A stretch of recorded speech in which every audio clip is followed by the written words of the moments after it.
So John teller ഡിസ്റ്റോഷന് base ചെയ്തിട്ടുള്ള കുറച്ച് problems ആണ് നമ്മൾ ഇന്നത്തെ ക്ലാസ്സിൽ ഡിസ്കസ് ചെയ്യുന്നത്. ലാസ്റ്റ് 2 വീഡിയോസിലായിട്ട് ജോൺ ടെല്ലർ ഡിസ്റ്റോഷൻ എന്താണ്, എങ്ങനെയാണ് എന്നതിനെ പറ്റിയിട്ടൊക്കെ നിങ്ങൾക്കൊരു ക്ലിയർ കട്ട് ഐഡിയ ആയിട്ടുണ്ടാവും എന്ന് തോന്നുന്നു. അപ്പോൾ നമുക്ക് കുറച്ചുകൂടെ നമ്മുടെ കൺസെപ്റ്റ് ക്ലിയർ ആക്കാം. ലാസ്റ്റ് ഇയേഴ്സിൽ കുറച്ച് ക്വസ്റ്റ്യൻസ് ഒന്ന് ഡിസ്കസ് ചെയ്യാം. ഓക്കെ, ഇത് ജൂൺ 2014 ചോദിച്ച ഒരു ക്വസ്റ്റ്യൻ ആണ് ജോൺ ടെല്ലർ ഡിസ്റ്റോഷനെ ബേസ് ചെയ്തിട്ട്. നോക്കാം. Identify the correct statement about nickel H2O6 times 2 plus and copper H2O6 times 2 plus.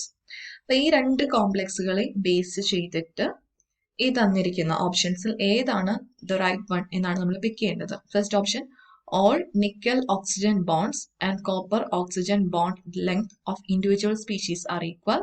Second option, nickel oxygen equatorial and copper oxygen equatorial bonds are equal. All nickel oxygen അത് complete ചെയ്തിട്ടില്ല, bonds are equal എന്നുള്ളതാണ് വരുന്നത്. All nickel oxygen bond length are equal, whereas copper oxygen just വായിച്ച് നോക്കിയാൽ മതി options. അപ്പൊ ഈ 4 ഓപ്ഷൻസിൽ ഏതാണ് ദ റൈറ്റ് വൺ എന്ന് നമ്മൾ പിക്ക് ചെയ്യണം. ജെറ്റി ഡിസ്റ്റോഷനെ ബേസ് ചെയ്തിട്ട് തന്നെയാണ്, ബിക്കോസ് ഇവിടെ നോക്കി കഴിഞ്ഞാൽ അറിയാം ബോണ്ട് ലെങ്തിനെ ബേസ് ചെയ്തിട്ട് അവര് ഓപ്ഷൻസ് ഒക്കെ തന്നിരിക്കുന്നത്. ഓക്കെ, ബോക്സ് ചിലതിന്റെ ബോണ്ട് ലെങ്ത് കൂടുതൽ എന്ന് പറയുന്നു, ആക്സലിന്റെ കൂടുതൽ, ആക്സലിന്റെ കുറവാണോ, അതും എല്ലാം സെയിം ആണോ, അപ്പൊ ഇങ്ങനെയൊക്കെയുള്ള ചോദ്യങ്ങളാണ് വന്നിരിക്കുന്നത്. സോ ഇത് ജോൺ ടെല്ലർ ഡിസ്റ്റോഷനെ ബേസ് ചെയ്തിട്ടുള്ള ഒരു ക്വസ്റ്റ്യൻ ആണ്. ഓക്കെ, അപ്പൊ നമുക്ക് നോക്കാം എങ്ങനെയാണ് ഇത് എക്സ്പ്ലെയിൻ ചെയ്യാന്നുള്ളത്. നിക്കൽ H2O6 times 2 plus എന്ന് പറയുന്ന complex and copper H2O6 times എന്ന് പറയുന്ന കോംപ്ലക്സ്. അപ്പൊ അതിനകത്ത് ഫസ്റ്റ് നമ്മൾ അറിയേണ്ടത് ഇതിനകത്ത് ബോണ്ട് ലെങ്ത് എല്ലാം ഈക്വൽ ആണോ എന്നുള്ളതാണ്. രണ്ടും ഒക്ടാഹീഡ്രൽ കോംപ്ലക്സ് ആണ്. നിക്കൽ H2O6 times 2 plus എന്ന് പറയുന്ന കോംപ്ലക്സ് ഒക്ടാഹീഡ്രൽ കോംപ്ലക്സ് ആണ്. അതുപോലെ കോപ്പർ H2O6 times 2 plus എന്ന് പറയുന്ന കോംപ്ലക്സ് അഗൈൻ അതും ഒരു ഒക്ടാഹീഡ്രൽ കോംപ്ലക്സ് തന്നെയാണ്. ഓക്കെ, അപ്പൊ ഇവിടെ ഒക്ടാഹീഡ്രൽ കോംപ്ലക്സിൽ നമുക്ക് എക്സ്പെക്ട് ചെയ്യാൻ പറ്റുന്ന ഒന്നാണ് ജോൺ ടെല്ലർ ഡിസ്റ്റോഷൻ എന്ന് പറയുന്നത്. അപ്പൊ ഇവിടെ ഉണ്ടോ ഇല്ലോ എന്നുള്ളതാണ് നമ്മൾ ചെക്ക് ചെയ്യാൻ പോകുന്നത്. ഫസ്റ്റ് കോംപ്ലക്സ്, ഇതിലെ ഫസ്റ്റ് കോംപ്ലക്സിൽ നിക്കലിന്റെ ഓക്സിഡേഷൻ സ്റ്റേറ്റ് 2+ ആയിരിക്കും, ബിക്കോസ് വാട്ടർ ഒരു ന്യൂട്രൽ ലിഗാൻഡ് ആയതുകൊണ്ട് ഈ ഒരു കോംപ്ലക്സിന്റെ ചാർജ് എന്ന് പറയുന്നത് നിക്കലിന്റെ ചാർജ് ആണ്. സോ നിക്കൽ 2+ എന്നുള്ളതാണ് ഇവിടുത്തെ സെൻട്രൽ മെറ്റൽ അയോൺ. അപ്പോൾ ആദ്യം നോക്കേണ്ടത് ജോൺ ടെല്ലർ ഡിസ്റ്റോഷൻ ഉണ്ടോ ഇല്ലയോ എന്ന് ചെക്ക് ചെയ്യാൻ വേണ്ടിയിട്ട് നമ്മൾ എന്താ ചെയ്യേണ്ടത്, സെൻട്രൽ ആറ്റം ഏതാണോ അതിന്റെ ഇലക്ട്രോണിക് കോൺഫിഗറേഷൻ എഴുതി നോക്കുക എന്നുള്ളതാണ്. അപ്പൊ ഇവിടുത്തെ നിക്കൽ 2+ ആണ് സെൻട്രൽ ആറ്റം. അതിന്റെ ഇലക്ട്രോണിക് കോൺഫിഗറേഷൻ വരുന്നത് എന്താ പറയാ 4s0 3d8 എന്നുള്ളതാണ് അല്ലെ. അപ്പൊ ഒരു ഒക്ടാഹീഡ്രൽ ജോമെട്രി ആകുമ്പോൾ ഏത് രീതിയിലായിരിക്കും ഡിസ്ട്രിബ്യൂട്ട് ചെയ്തിരിക്കുക, T2G EG ലെവൽ. ഇത് T2G ലെവൽ, ഇത് EG ലെവൽ. ഇതാണ് ഒരു റെഗുലർ ഒക്ടാഹീഡ്രൽ ജോമെട്രി ആണെങ്കിൽ അവിടെ സംഭവിക്കുന്ന സ്പ്ലിറ്റിങ്ങിന്റെ ഭാഗമായിട്ട് T2G EG സെറ്റ് എന്ന് പറഞ്ഞ ഡി ഓർബിറ്റൽസ് സ്പ്ലിറ്റ് ആവും. ഇവിടെയാണ് ഇലക്ട്രോൺസ് ഡിസ്ട്രിബ്യൂട്ടഡ് ആയിട്ടുണ്ടാവുക. അപ്പൊ നമുക്ക് നോക്കാം, 8 ഇലക്ട്രോൺസിന് 3d8 ആണ്. സോ 8 ഇലക്ട്രോൺസിന് നമ്മൾ ഡിസ്ട്രിബ്യൂട്ട് ചെയ്യണം. 1 2 3. വാട്ടർ എന്ന് പറയുന്നത് ഒരു വീക്ക് ഫീൽഡ് ലിഗാൻഡ് ആണ്, അതുകൊണ്ട് തന്നെ പെയറിംഗ് നടക്കില്ല, അതിന് മുന്നേ എക്സൈറ്റ് ചെയ്യും. സോ 1 2 3 4 5 6 7 8. ഓക്കെ, അപ്പൊ ഈ രീതിയിലായിരിക്കും എന്ത് സംഭവിച്ചിട്ടുണ്ടാവുക, ഇലക്ട്രോൺസ് ഫില്ല് ചെയ്തിരിക്കുന്നത്. So nickel H2O6 times 2 plus എന്ന് പറയുന്ന കോംപ്ലക്സിനകത്ത് നിക്കൽ 2+ ആണ് സെൻട്രൽ ആറ്റം. അതിന്റെ ഓക്സിഡേഷൻ സ്റ്റേറ്റ് നോക്കി ഇലക്ട്രോണിക് കോൺഫിഗറേഷൻ എഴുതി 3d8 എന്ന് കിട്ടി. അപ്പോൾ 8 ഇലക്ട്രോൺസിന് നമ്മൾ ഈ T2G ആൻഡ് EG ലെവലിൽ ഡിസ്ട്രിബ്യൂട്ട് ചെയ്തു. സോ ഇവിടെ നോക്കി കഴിയുമ്പോൾ അസിമെട്രിക് ഫില്ലിംഗ് ഒന്നുമില്ല. T2G ഓർബിറ്റൽസും സിമെട്രിക്കലി ഫിൽഡ് ആണ്, EG ഓർബിറ്റലും സിമെട്രിക്കലി തന്നെയാണ് ഫിൽ ചെയ്തിരിക്കുന്നത്, ബിക്കോസ് രണ്ട് ഓർബിറ്റൽസും എന്താണ് 1 ഇലക്ട്രോൺ വെച്ച്, സോ സിമെട്രിക്കലി ഫിൽഡ് ആണ്. സോ ഇവിടെ രണ്ട് സെറ്റും സിമെട്രിക്കലി ഫില്ല് ചെയ്തിരിക്കുന്നതുകൊണ്ട് ഇവിടെ എന്തില്ല, ജോൺ ടെല്ലർ ഡിസ്റ്റോഷൻ ഇല്ല, നോ JT. ഈ ഒരു കോംപ്ലക്സിൽ ജോൺ ടെല്ലർ ഡിസ്റ്റോഷൻ ഇല്ല. ഓക്കെ, അപ്പൊ നമുക്ക് പറയാം ഈ ഒരു പെർട്ടിക്കുലർ കോംപ്ലക്സിൽ എന്തില്ല, ഈ ഒരു പെർട്ടിക്കുലർ കോംപ്ലക്സിൽ Jahn Teller distortion completely absent ആയതുകൊണ്ട് ഇതൊരു പെർഫെക്റ്റ് ഒക്ടാഹീഡ്രൽ ജോമെട്രി ആയിരിക്കും. ഓക്കെ, അപ്പൊ ഈ ഒരു പെർട്ടിക്കുലർ കോംപ്ലക്സിന് ഒരു പെർഫെക്റ്റ് ഒക്ടാഹീഡ്രൽ ജോമെട്രി ആയിരിക്കും ഉണ്ടാവുക.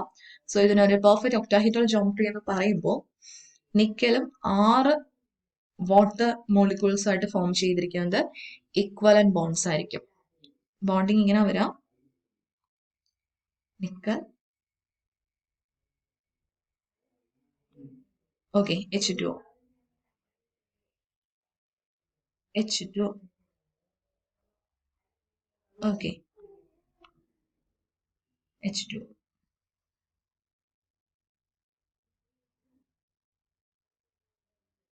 Okay H2O. അപ്പൊ നിക്കലും ഓക്സിജനുമായിട്ട് ബോട്ടം മോളിക്യൂളിനകത്ത് ഓക്സിജനുമായിട്ടാണ് ബോണ്ട് ഫോം ചെയ്തിരിക്കുന്നത്.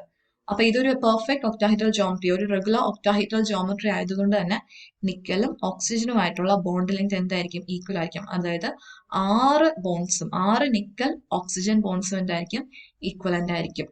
Okay, so all nickel oxygen bonds are equal. Okay, വേറെ ഏതെങ്കിലും ആ കേസ് വന്നിട്ടുണ്ടോ നോക്കാം. All nickel oxygen copper oxygen bond length of individual species are equal. ഇവിടെയും നിക്കൽ ഓക്സിജൻ ബോണ്ട് ലെങ്ത് എല്ലാം equal ആണെന്ന് തന്നെയാണ് പറഞ്ഞിരിക്കുന്നത്. ബാക്കി രണ്ട് ഓപ്ഷൻസിലും അങ്ങനെയല്ല പറഞ്ഞിരിക്കുന്നത്. ഓക്കെ, അപ്പൊ ഇവരിൽ ഏതാണ്, എ ഓർ സി ആണ് അത് റൈറ്റ് ഓപ്ഷൻ എന്ന് നമുക്ക് മനസ്സിലാക്കാൻ പറ്റും.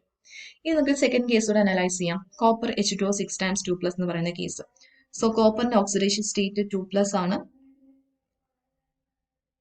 ഇലക്ട്രോണിക് കോൺഫിഗറേഷൻ 3D9 ആണ്. Okay,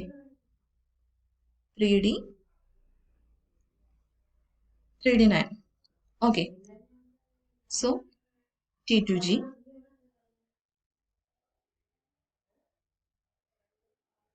T2G, EGZ. മനസ്സിലായോ? അപ്പൊ കോപ്പർ 2+ എന്ന് പറയുമ്പോഴത്തേനെ അവിടുത്തെ ഇലക്ട്രോണിക് കോൺഫിഗറേഷൻ 3D9 ആണ്.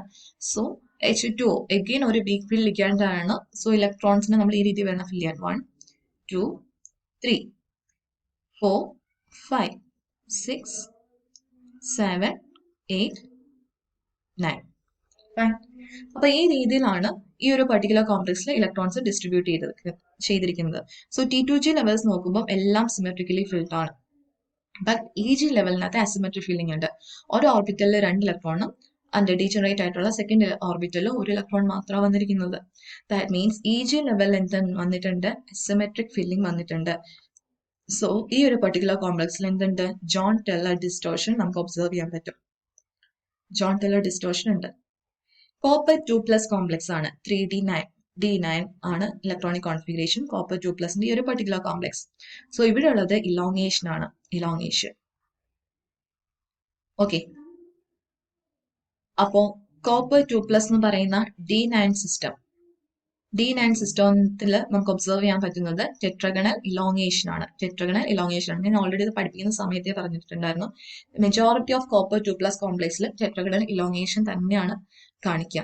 ഇലോങ്ങേഷൻ എന്ന് പറയുമ്പോൾ ഇസഡ് ആക്സിസിൽ ഓറിയന്റ് ചെയ്തിരിക്കുന്ന ബോൺസ്, അതിന് ഈ ബോൺസ് അല്ലേ, അപ്പൊ അതാണ് ആക്സിൽ ബോൺസ്. ഇപ്പൊ കോപ്പർ ആകുമ്പോൾ ഓക്കെ, ഇസഡ് ആക്സിസിൽ ഓറിയന്റ് ചെയ്തിരിക്കുന്ന 2 ബോൺസ് ഇലോങ്ങേറ്റഡ് ആയിരിക്കും. ആക്സിൽ ബോൺസ് ബോണ്ട് ലെങ്ത് കുറവായിരിക്കും. ഇതാണ് ആക്സിൽ ബോണ്ട്. ഈ ബാക്കി XY പ്ലെയിനിൽ വരുന്ന 4 bonds, that is equatorial bonds. അപ്പോൾ axial bonds are longer than equatorial bonds. അപ്പൊ 2 ആക്സിൽ ബോൺസും ഇക്വിറ്റോറിയൽ ബോൺസിനെക്കാട്ടിലും എന്തായിരിക്കും? ഇലോങ്ങേറ്റഡ് ആയിരിക്കും. That is tetragonal elongation. അതാണ് ഈ ഒരു പർട്ടിക്കുലർ കോംപ്ലക്സിൽ സംഭവിക്കുക. സോ ആ ഒരു ഓപ്ഷൻ ഏതിലാണ് വരുന്നത് നോക്കാം. ഇവിടെ പറഞ്ഞിരിക്കുന്നത് all nickel oxygen and copper oxygen bond length are equal എന്നുള്ളതാണ്.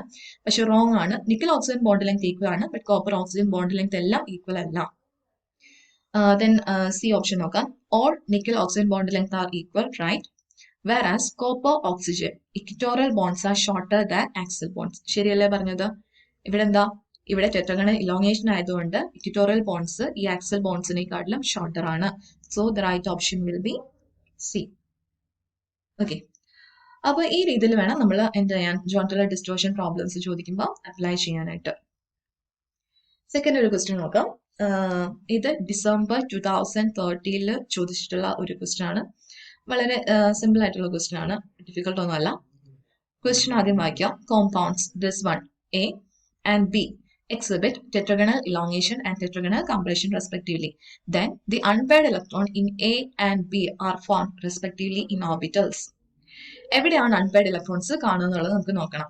നമുക്ക് കൃത്യമായിട്ട് തന്നിട്ടുണ്ട്. ഫസ്റ്റ് കോംപ്ലക്സിന് എ എന്നും സെക്കൻഡ് കോംപ്ലക്സിന് ബി എന്നും റെപ്രസെന്റ് ചെയ്യാം. ഓക്കെ, അപ്പൊ ഫസ്റ്റ് കോംപ്ലക്സ് എ ആണ്. അതിൽ എന്താ കാണിക്കുന്നത്? ടെട്രഗണൽ ഇലോങ്ങേഷൻ ആണ്. ഓക്കെ, അപ്പൊ ഫസ്റ്റ് കോംപ്ലക്സിലെ ടെട്രഗണൽ ഇലോങ്ങേഷൻ ആണ്. ബി എന്ന് പറയുന്ന കോംപ്ലക്സിനകത്തോ ടെട്രഗണൽ കംപ്രഷൻ. ഫൈൻ.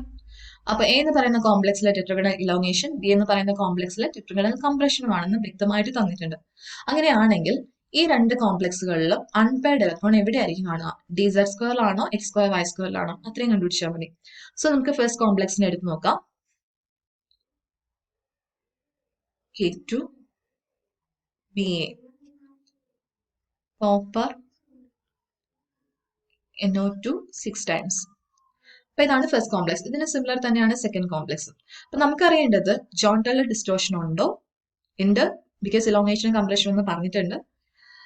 അപ്പൊ നമുക്ക് അറിയേണ്ടത് എത്ര ഇലക്ട്രോൺസ് ഉണ്ട്, എങ്ങനെയാണ് ഇലക്ട്രോൺസ് ഡിസ്ട്രിബ്യൂട്ട് ചെയ്തിരിക്കുന്നത്. അപ്പൊ അതിന് വേണ്ടിയിട്ട് നമുക്ക് അറിയേണ്ടത് സെൻട്രൽ ആറ്റത്തിന്റെ ഓക്സിഡേഷൻ സ്റ്റേറ്റ് ആണ്, കോപ്പറിന്റെ ഓക്സിഡേഷൻ സ്റ്റേറ്റ് ആണ്. അപ്പൊ സെൻട്രൽ ആറ്റത്തിന്റെ ഓക്സിഡേഷൻ സ്റ്റേറ്റ് എങ്ങനെ കണ്ടുപിടിക്കാം? ഇവിടെ എന്താ പുറത്ത് വന്നിരിക്കുന്നത്? അയോണിക് സ്പിയറിൽ പൊട്ടാസ്യവും ബേരിയവും വന്നിട്ടുണ്ട്. ബേരിയത്തിന്റെ ഓക്സിഡേഷൻ സ്റ്റേറ്റ് 2+ ആണ്. 2 പൊട്ടാസ്യം ഉണ്ട്, അപ്പൊ രണ്ടിന്റെയും കൂടെ കോമ്പിനേഷൻ 2+. ഇൻ ഇഫക്റ്റ് 4+ ചാർജ് വന്നിട്ടുണ്ട്. എന്തിനാ 4+ ചാർജ് വന്നത്? ഈ കോർഡിനേഷൻ സ്പിയറിന്റെ ചാർജിനെ കോമ്പൻസേറ്റ് ചെയ്യാൻ വേണ്ടിയിട്ട്. അതായത് പുറത്ത് 4+ വന്നു എങ്കിൽ ഈ ഒരു പർട്ടിക്കുലർ കോർഡിനേഷൻ സ്പിയറിന്റെ ചാർജ് എന്തായിരിക്കും? 4- ആയിരിക്കും. ക്ലിയർ ആണല്ലോ? അപ്പൊ ഈ ഒരു 4- കോമ്പൻസേറ്റ് ചെയ്യാൻ വേണ്ടിയിട്ടാണ് പുറത്ത് 4+ വന്നിരിക്കുന്നത്. അപ്പൊ ഇത് വെച്ചുകൊണ്ട് നമുക്ക് എന്ത് കണ്ടുപിടിക്കാൻ പറ്റും? കോപ്പർ എന്ന് പറയുന്ന സെൻട്രൽ ആറ്റത്തിന്റെ ഓക്സിഡേഷൻ സ്റ്റേറ്റ് കണ്ടുപിടിക്കാം. Let it be X. So copper എന്ന് പറയുന്ന സെൻട്രൽ ആറ്റത്തിന്റെ ഓക്സിഡേഷൻ സ്റ്റേറ്റ് എക്സ് എന്നാന്നിരിക്കട്ടെ. ഓക്സിഡേഷൻ സ്റ്റേറ്റ് കണ്ടുപിടിക്കുന്നതും കൂടെ പറയണം. അപ്പൊ എക്സ് പ്ലസ് ഇവിടെ NO2 6 ടൈംസ്. NO2 എന്ന് പറയുന്നത് NO2 മൈനസ് എന്ന് പറയുന്ന ലിഗാൻഡ് ആണ്. ഓക്കെ, അപ്പൊ NO2 എന്ന് പറയുന്നത് NO2 മൈനസ് എന്ന് പറയുന്ന നൈട്രേറ്റ് ലിഗാൻഡ് ആണ്. അപ്പൊ 6 NO2 വന്നിട്ടുണ്ട്. സോ 6 × -1, ഓരോന്നിന്റെയും ചാർജ് -1 ആണ്. അപ്പൊ ഇവരുടെ എല്ലാം കൂടെ ചാർജ് ആഡ് ചെയ്യുമ്പോഴാണ് 4- വരുന്നത്, കോംപ്ലക്സിന്റെ charge. Fine. So X equal to -4 + 6 എത്ര വരും? ഓക്കെ, +2. അതായത് കോപ്പർ ഈ ഒരു പർട്ടിക്കുലർ കോംപ്ലക്സിൽ കോപ്പറിന്റെ ഓക്സിഡേഷൻ സ്റ്റേറ്റ് എന്താ? +2. കോപ്പർ 2+ ഓക്സിഡേഷൻ സ്റ്റേറ്റിലാണ് എക്സിസ്റ്റ് ചെയ്യുന്നത്. അതുപോലെ സെക്കൻഡ് കോംപ്ലക്സ് ഇതുപോലെ എടുത്ത് നോക്കുക. ഒരേ ഒരു വ്യത്യാസമേ വന്നിട്ടുള്ളൂ. ഇവിടുത്തെ പൊട്ടാസ്യത്തിന്റെ പ്ലേസിൽ ഇവിടെ CC വന്നിരിക്കുന്നു. പൊട്ടാസ്യം ആണെങ്കിലും CC ആണെങ്കിലും ഫസ്റ്റ് ഗ്രൂപ്പ് തന്നെയാണ് മെറ്റൽസ്. +1 ആയിരിക്കും ഒരു CCത്തിന്റെ ഓക്സിഡേഷൻ സ്റ്റേറ്റ്. അപ്പൊ രണ്ടുപേരുടെയും കൂടെ 2+ ആവും. എഗൈൻ ഇവിടുത്തെയും കോപ്പർ എന്ത് തന്നെയാണ്? 2+ ഓക്സിഡേഷൻ സ്റ്റേറ്റിൽ തന്നെയാണ് എക്സിസ്റ്റ് ചെയ്യുന്നത്. സോ രണ്ട് കോംപ്ലക്സിനകത്തും കോപ്പർ എന്ന് പറയുന്ന സെൻട്രൽ ആറ്റം 2+ ഓക്സിഡേഷൻ സ്റ്റേറ്റിലാണ് എക്സിസ്റ്റ് ചെയ്യുന്നത്. ഇനി എങ്ങനെയായിരിക്കും ഇലക്ട്രോൺസ് ഡിസ്ട്രിബ്യൂട്ട് ചെയ്തിട്ടുണ്ടാവുക? T2G ആൻഡ് EG ലെവൽസിലായിട്ട് എങ്ങനെയാണ് ഇലക്ട്രോൺസ് ഡിസ്ട്രിബ്യൂട്ട് ചെയ്തിരിക്കുന്നത് നമുക്ക് നോക്കാം. അപ്പോൾ ഇവിടെ പറഞ്ഞിട്ടുണ്ട് ഫസ്റ്റ് കോംപ്ലക്സ് കോപ്പറിന്റെ ഫസ്റ്റ് കോംപ്ലക്സ് എയിൽ എന്താണ്? ഇലോങ്ങേഷൻ ആണ്. അപ്പൊ ഇലോങ്ങേഷൻ ആകുമ്പോഴത്തേനെയും എങ്ങനെയാണ് അവിടെ സ്പ്ലിറ്റിംഗ് സംഭവിക്കുന്നത്? എങ്ങനെയാ സ്പ്ലിറ്റിംഗ് സംഭവിക്കുക? ഇലോങ്ങേഷന്റെ സമയത്ത് DZ² എനർജി കുറഞ്ഞിട്ട് DX² Y² എനർജി കൂടിയായിരിക്കും നിൽക്കുക. ഓക്കെ, ബാക്കി T2G ലെവൽസിൽ കറസ്പോണ്ടിങ് ആയിട്ട് സ്പ്ലിറ്റിംഗ് വരുന്നുണ്ട്. ഞാൻ അത് കൺസിഡർ ചെയ്യുന്നില്ല. ഇത് T2G ലെവൽസിൽ DXZ DYZ ഇത് DXY. ഓക്കെ, അപ്പോ ഈ രീതിയിലാണ് എന്താ പറയാ എനർജി സ്പ്ലിറ്റ് ആവുന്നത്. ഇത് ഓൾറെഡി നിങ്ങൾ ജോൺ ടൈലർ ഡിസ്റ്റോർഷനിൽ കണ്ടതാണ് എനർജി ഏത് രീതിയിൽ സ്പ്ലിറ്റ് ആവും എന്നുള്ളത്. അപ്പൊ ടെട്രഗണൽ ഇലോങ്ങേഷൻ ആയതുകൊണ്ട് ഈ രീതിയിലായിരിക്കും എനർജി സ്പ്ലിറ്റ് ആയിട്ട് നിൽക്കുന്നുണ്ടാവുക. സോ ഇലക്ട്രോൺസിനെ നമുക്ക് എങ്ങനെ ഡിസ്ട്രിബ്യൂട്ട് ചെയ്യാൻ പറ്റും? കോപ്പർ 2+ ആണ്. അപ്പൊ എന്താ? D9 ആണ് സിസ്റ്റം. 9 ഇലക്ട്രോൺസിനെ ഡിസ്ട്രിബ്യൂട്ട് ചെയ്യണം. 2 4 6 7 8 9. ഓക്കെ, അപ്പം ഇലോങ്ങേഷൻ വരുന്നത് കൊണ്ട് DZ² എക്സ്ട്രാ ഇലക്ട്രോൺസ് വരുന്നത്. അതുകൊണ്ടാണ് ഇലോങ്ങേഷൻ. ഓക്കെ, DZ² എനർജി കുറഞ്ഞിരിക്കുന്നു, അവിടെ എക്സ്ട്രാ ഇലക്ട്രോൺസ് വന്നിട്ടുണ്ട്, ഇലോങ്ങേഷൻ. അപ്പൊ ഇവിടുത്തെ ഒരു അൺപെയർഡ് ഇലക്ട്രോൺ എവിടെ വന്നിരിക്കുന്നത്? DX² Y² എന്ന് പറയുന്ന ഓർബിറ്റലിൽ. ഓക്കെ, അപ്പോൾ A എന്ന് പറയുന്ന കോംപ്ലക്സിനകത്ത് അൺപെയർഡ് ഇലക്ട്രോൺ വരുന്നത് DX² Y² എന്ന് പറയുന്ന ഓർബിറ്റലാണ്. എയിൽ DX² Y²ലാണ്. ബി എന്ന് പറയുന്ന കോംപ്ലക്സിനകത്ത് സെയിം കോപ്പർ 2+ കോംപ്ലക്സ് തന്നെയാണ്. പക്ഷെ എന്താ? ടെട്രഗണൽ കംപ്രഷൻ ആണ്. കംപ്രഷൻ വരുമ്പോഴത്തേനെ എക്സ്ട്രാ ഇലക്ട്രോൺസ് എവിടെ വരുന്നത്? ഇത് ജസ്റ്റ് റിവേഴ്സ് ആവും. DX² Y² താഴെയും DZ² പോകും. അപ്പോൾ അൺപെയർഡ് ഇലക്ട്രോൺ DZ² നിൽക്കും, X² Y² എക്സ്ട്രാ ഇലക്ട്രോൺ നിൽക്കും.